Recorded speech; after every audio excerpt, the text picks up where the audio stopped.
Hey, what's up guys? This is KDCloudy and Dune Part 2 is about to release in theaters in a few weeks, and it's easily the most anticipated movie of the year for me, especially since I loved Part 1 so much. I watched it in IMAX Logix Noida in 2021 and I watched the re-release again a couple of days back here at Prasad's PCX Hyderabad, and it was just astonishing. And it was the first time I was watching the movie after like 2.5 years, and it was great. The Dolby Atmos was great, the images were so bright and crisp, and I also got to see the 10-minute sneak preview of Dune Part 2, and I just got so hyped and excited. I figured let's just do a format guide video like I did for Oppenheimer last year in July. So yeah, in this video I'll be telling you where and how to get the best possible Dune Part 2 experience in theaters. But before we do that, it's important to understand how the movie is filmed. Now for Dune Part 1, director Denis Villeneuve and cinematographer Greig Fraser used the ARRI ALEXA large format cameras and shot the movie in 6K with two sets of lenses, anamorphic lenses and spherical lenses. The parts which were shot on anamorphic lenses were presented in the letterbox format with the 2.35:1 scope aspect ratio because it squeezes the image to form a wide frame, and the portions of the movie which were shot on the Panavision 8 series spherical lenses covered the entire native aspect ratio of the frame, giving a 1.43 image for GT IMAX screens and also a centrally cropped extraction of 1.9:1 for smaller IMAX theaters. So yeah, it was an alternating presentation. Some shots were IMAX, some shots were letterboxed. But for Part 2, they ditched the anamorphic lens and shot the entire thing on spherical lenses, giving a movie which essentially fills the IMAX frame for the entire runtime. Kind of. Now, Denis Villeneuve and Greig Fraser have a very different approach when it comes to delivering aspect ratios for Dune Part 1 and Part 2. Ideally, what would happen is that a filmmaker would just shoot on IMAX and protect and compose for scope versions so that nothing gets lost for scope versions, because that's the lowest common denominator of the film. But Villeneuve and Fraser shoot the movie and reformat it in a way that it's good for all mediums, whether you watch it on IMAX or non-IMAX. In fact, for Part 1, when they filmed the big money shot of the sandworm, they rendered and finished the shot in 1.43, and they realized that if they cut it from the top and the bottom, then people watching it on non-IMAX theaters are actually losing out on a substantial piece of information. That doesn't make sense. So what they did was they extended that 1.43 frame sideways to create a final shot which made it to the scope version of the film. So yeah, in this case the IMAX version was actually a cropped version from the scope version. So yeah, it might sound a little confusing, but the point is that if you watch this in IMAX, you're not necessarily getting more information or more image, you're just getting a more immersive screen filling experience. And that is true for Dune Part 2 as well. Now the next thing I want to talk about is the film look of Dune Part 1. Now if you watch that film, you might have noticed that it's not as sharp, it's a little soft, and it has a lot of grain, and it feels almost film-like. Now this movie of course wasn't shot on IMAX 65mm, it was shot digitally like I said before, and they took the 4K DI of the film and then they printed it on 35mm film and then rescanned it back to 4K.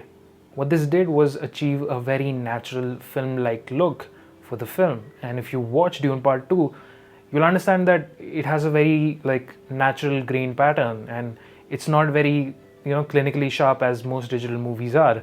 And I'm kind of conflicted by this artistic choice, but only as a tech nerd who wants to see the sharpest, cleanest images on the screen.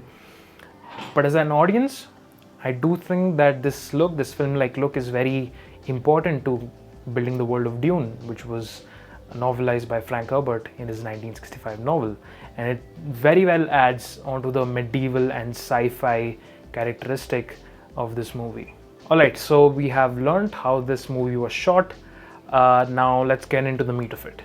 Now Dune is presented in three aspect ratios: 1.43:1 for dual laser IMAXs, 1.9:1 for single laser and xenon IMAXs, and the rest of the world and non-IMAX theaters get the scope version And audio-wise, in IMAXs, you'll either get 6-channel or 12-channel, but with the scope versions, you'll get up to a Dolby Atmos experience. So yeah, let's break it down one by one. For the 1.43 experience, like I said before, it's going to be alternating between 1.43 and 1.9. And there are about 40 theaters in the world which can project it in the 1.43 aspect ratio. This movie is also getting 70mm prints like Oppenheimer, which is kind of unprecedented because the last time a non-Christopher Nolan movie got IMAX prints was, I don't know, Batman v Superman, and the last time a digitally shot film got prints was, I think, I don't know, Transformers or Hobbit. But yeah, this is a great step in the right direction for the future of 70mm film. And even though it's not covering a lot of theaters, only 12 theaters in the world, and a lot of theaters are like excluded, including India's Gujarat Science City IMAX. But it's fine, I guess. About 40 and 50 theaters around the world will be able to showcase Dune in 1.43. Now I do have an Excel sheet which lists all of the IMAX theaters in India, and just for clarity, the locations which are marked with yellow will project a 2K presentation of Dune with a 2K DCP, and the locations marked in either blue or purple will be projecting Dune in 4K laser with a 4K DCP. Now for non-IMAX theaters, yes, the movie will be presented in scope 235:1 only. So yeah, if you watch it in a premium large format theater, you might get black bars, but that's okay, I guess, because like I said earlier, the movie is reformatted even for scope. So you're kind of watching the intended aspect ratio and the composition no matter which version you watch. It's just that with IMAX, you will get a little more extra immersion. So yeah, even if you don't have an IMAX on your city, watching it in a 4K laser or a Dolby Atmos theater will give you a pretty solid experience. So just look out for those tags on Book My Show. If your theater has laser, it will definitely be marked on one of those buttons. So yeah, I'm really excited to watch it in stunning 4K laser. And I do remember watching the trailer during when I watched Oppenheimer, the trailer for Dune Part 2, and it looked absolutely stunning, very immersive. So yeah, I can't wait to check it out. So yeah, that's basically the end of the video. Thank you so much for watching. Hope you learned something. And let me know in the comments where you will be watching Dune Part 2. Will you be traveling to another city or country to watch it in IMAX? Let me know. I'm pretty curious to hear your thoughts. And yes, I do remember about the episode 3 of the Lost IMAX Theaters series.